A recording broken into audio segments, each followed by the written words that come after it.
Hey guys, welcome back to the channel. Today we're going to talk a little bit about how to buy a knife. And that sounds kind of ridiculous, but sometimes we go in and we purchase a knife and we're not really thinking about um, the knife itself. And so I'm going to give you a couple tips that I found over the years that'll help you out to make sure that knife you get keeps you satisfied. If you'd like to hear more about that, go ahead and check out the video.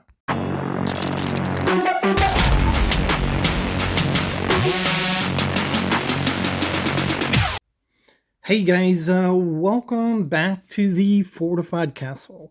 And hi to all my viewers. I really appreciate y'all, whether you subscribe or not. But subscribing would really help me out. So why don't you take a minute and just click the button and subscribe. I'd really appreciate it. It would really help out the channel. But before I forget, I've got a live show coming up here on June 4th. That's a Tuesday at 5 p.m. And Patty's Potato Peeler, Steven, will be a guest on the show. It's always a good time. You ought to check it out. If you're not available at 5, go ahead and check the video out once it posts. You could always look at it later. That's usually what I do on those videos anyhow. Those live videos, I watch them later. All right, so I got my new knife magazine. Got some custom highlighted bowies here from Don Fogg. This kind of prompted me to look into custom knives. I don't have a website handy. I need to post that for you guys. But I found a good website to buy custom knives on. And they can be pretty remarkable and affordable. And so, yeah, especially if you're used to putting down $250 to $500 on a modern folder, you can actually find custom knives for as little as $250. And when you look at a modern folder, it's factory made, and the difference in custom knives is just phenomenal. And if you would just like for once in your lifetime to have that in your collection, to be able to say you actually own a custom knife, they're really as affordable as factory knives nowadays, and sometimes even less than factory knives. And so, yeah, I would encourage you to do that. This is that What Is It by Bernard Levin. He's a regular contributor to this magazine, and he just goes over knives that people write in and say, hey, what is this knife? And tries to explain them and highlight them. So just a great magazine here. It's like $9 a month, $9.95, something like that. And you guys ought to take advantage of this. It's really cool. Has good information, good for you to hold on to. This is an article on these gas tank knives. The knives that have these little squares in them. What they were really used for. What is a genuine one and what is not.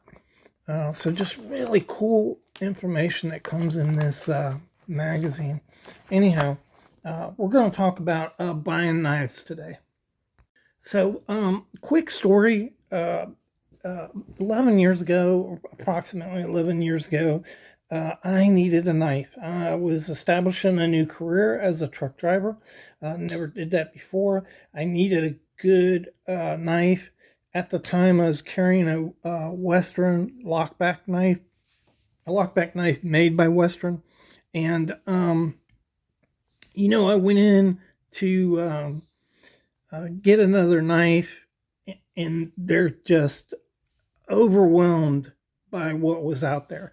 I hadn't bought a new knife in a long time, and basically I went in. I wanted a durable knife, and so there's all these examples. There were Kershaws, there were Cold Steels, there were Benchmades, just all kinds of different knives in there. There were slip joints. They had a few of those, and what do you buy? And so I boiled it down. I bought a Kershaw. It was a very rugged stainless steel model, a little heavy because it was stainless steel, but heavy doesn't bother me at all. I like actually to have a heavy knife. That knife, I never wore out. I actually gave it to my son-in-law, who has since lost the knife, as some people will do. And so it was a really good knife for 5 years. It was $24 and absolutely fantastic. And that really got me back into knives. And not long after that, I got this knife right here. I was interested in super steel. And so I didn't want to spend a fortune. This was $99, which is the most I'd ever spent on a knife up until that point. And this knife was worth it. Every day and then some. It was worth it. But by this time, I knew what to look for when I was buying a knife. And so we're going to talk about that a little bit. I think a lot of times when we buy knives, we're looking at a knife that looks cool. This knife looks cool. It's got black G10 on it that's really attractive, and it has a red thumb stud opener, and then on the back it has a cool red back on it. It looks really cool. It has an unusual style blade. They call that kukri style blade on there. And if you look at a kukri, it has that angle. And this is a knife shade. And I think, we tend to buy knives that way. Hey, it looks cool, and I'll get it. But one thing that you should do when you buy a knife is you should always handle it. And so when you put that knife in your hand, the number one thing I could tell you about buying knives is that knife should be comfortable to you. And so sometimes cool knives, aren't really comfortable. And if they're not comfortable, they're going to end up you're not going to carry it, right? That's the bottom line. You end up saying, "Man, I don't like this knife," and you would have wasted your hard-earned dollars. Another thing about comfort and holding a knife before you buy it, it allows you to see whether you're going to get hot spots, and that's a spot in the knife that's poking you. It doesn't feel right, and sometimes these knives will poke into your hand really hard, or on this side, especially knives that have clips. And this knife looks like it might do that, but it's actually very comfortable in hand. There are no hot spots. Okay, I had to stop the video to talk to my wife. So anyhow, that's the reason why the number one most important thing is how it feels in your hand. Our hands are geometrically similar across human beings, but they're different sizes and shapes. Some are larger, mine are short and fat. And actually, I'm a small guy, but I've got a pretty big hand. So what's comfortable to me may not be comfortable for you. And so that's the most important thing, I think, when you buy a knife. The second most important thing that you should be buying a knife as is you need to think about, what do I want to use my knife for? So you take this Buck 110. These are big, heavy knives. This thing probably weighs 6.7 ounces, maybe more than that. But these knives were designed to be hunters, and so these were knives to carry out into the woods and to skin a deer with. They're rugged. They're massively built. They're heavy, and you wouldn't want to take this knife into an office environment. You certainly could, but it's probably not the most appropriate knife. And so you want to think about, what are you going to be doing with that knife? And if you know, you want a good knife to carry around in the woods or to take fishing with you, this would be appropriate. But if you're looking for an office knife, then you might look for something a little less conspicuous, something that's not going to excite people. They even back in the day used to make an office knife, right? So they marked office knife on them. This is actually pretty large. If you put it next to a Culpeper, it's almost as big as this Culpeper. And so they're pretty big knives, but they have little 2-inch blades. It's not going to excite anybody. It's a pretty yellow color, and you know, more appropriate to the office environment. And if that's all you're doing in the office, opening envelopes, cleaning your nails out, cutting threads, you know, a little tiny knife like this is appropriate. If you're a manager, this is pretty. It's a little more than your average knife, probably.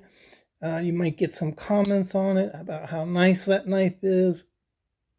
You know, that's more appropriate than you know, carrying a tactical knife in the office environment. And if if you're working in that office environment, and maybe you do more during the day than just open envelopes and things like that. Maybe you every now and then are popping open a printer or a fax machine or some other thing like that. Then maybe a knife like a Victorinox is better for you. It has a knife on it, but also it's got some tools here that you can use to help you out with a little bit of maintenance on things. They make models that have scissors. They make models that have little tiny pliers. And so, you know, maybe this is more appropriate for you. But if you're laying carpet or flooring, you probably need something a little more robust than the knife right there. So I talk a lot about in my videos everyday use knives, and a lot of times we're calling these EDC knives everyday carry, but I call them everyday use because there's a difference, I think, between a knife that you use hard at work and a knife you carry every day to do different tasks that might come up. A knife you use at work, you're going to use all day. Maybe you work in a warehouse, you're opening boxes all day, and so you need a little heftier knife to do that job, but you still don't need a big heavy tactical knife. So maybe a knife a little smaller, a little more comfortable in your hands, a little lighter, with a good sharp steel would do the job. And also, I think if you're using your knife every day in the trades, a knife like this is just fantastic. It has a super steel in it. It was affordable. I know some people wouldn't think $100 is affordable, but you can actually get super steels and knives as low as $80, $75 if you look hard. And these knives just perform excellent, you know, in an environment like that where you're doing a lot of cutting on corrugated cardboard, cutting straps and things like that. These higher quality steels, like this MagnaCut in the Deca, you know, is just the blade will last you all day long. It makes sense. Also, like if you're a landscaper, a knife like this is FRN handle, I think is too light. You definitely could use it, but I'd rather have a heftier knife like this ZT. It's a little heavier, but it's very sturdy. It's not going to flex when you're cutting through that corrugated tubing that you have to lay down. And you know, these knives, that's the basic difference when you, between a worker knife and a knife that you're just everyday use knife. And so, you know, bigger, heavier knives are more appropriate for those really heavy tasks. And some of these knives are just fantastic for, you know, I used to cut shingles. I use a Buck 110 back then, and I'd cut shingles when I was putting roofing on, and these things just are solid as a rock. They're very popular in the 70s and 80s among people in the trades because of that, because of how durable and tough they were. I love big blades, and so I gravitate towards bigger knives. And a knife like this, I actually bought this to EDC. It's a locking knife. It's a lot lighter than a Buck 110. This thing probably weighs 3.5 ounces. Really, this is a Joker knife from Spain. They're built very well, and I think they'll hold up really good for light, hard use of an everyday carry type knife. This lanyard came with it, little lanyard, but anyhow, there's a lot of different choices out there. Here's another one. This is a heavy duty slip joint, and slip joints are something that I've come to realize. 5 years ago, I would not have thought about carrying this for everyday use. It's a big knife. A trapper is a pretty big knife, and I just wouldn't have thought about it. But as I've used these knives, if you know how to use them, they're safe to use, and they're really cool. It's a little different than a modern folder. They don't deploy as easy, but there's a lot of character in this knife. And one of the things is when you carry a knife like this, I would be carrying one of my traditional folders and pull it out, and somebody would say, "Wow, that's a nice knife. What is that?" And they'd ask me what it is. And it's really amazing. In the knife community, we're all about these. They're beautiful. They're fun to use. They're durable. They're rugged. They do the job. But by and large, a lot of people just are not familiar with traditional folders. They've never even thought about using them. And so the traditional folder guys are a pretty small community. I think a lot smaller than you might think. But there's always small knives like these. This is a new addition, the Buck Sprint. This has been, I'm carrying this a lot. I really like this. It's a lot lighter. It's a lot easier to use than my big Recon 1.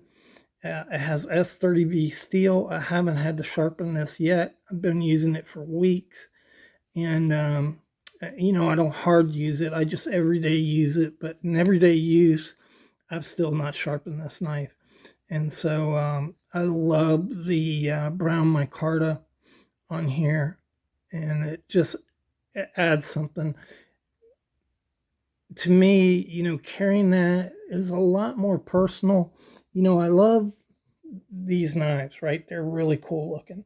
But this just is more traditional looking. It's different looking. It works just fantastic in a variety of tasks.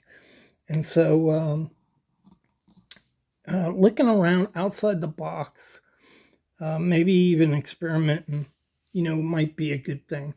But traditional folders, if you've never thought about them, like I said, 5 years ago, I didn't even use them. But now I'm always carrying one or two of them with me. And so they just do a fantastic job. They're safe. You just have to know how to use them and understand that this can close on you. And I think most people that the knives close on, they had them like this and they're stabbing something like that. And yeah, then the knife can snap back on you. If you're up close, a lot of them with the thicker tang like that will protect your fingers. But a lot of them may cut you too. But they're just fantastic. You see these guys carrying these GECs. They're rugged, they're durable, they look great, and they feel great to use. It's like stepping back into time. And it's just nostalgic using them. But anyhow, I hope you enjoyed the video. I've been rambling on here because I just like playing with knives. But number one is comfort. Make sure you hold your knife. Number two, think a little bit about what you're going to use that knife for. And is it really appropriate for, what you're going to use the knife for? And that'll save you a lot of heartache in the end. Hope you enjoyed the video. Remember the live show Tuesday. Thanks for all your support.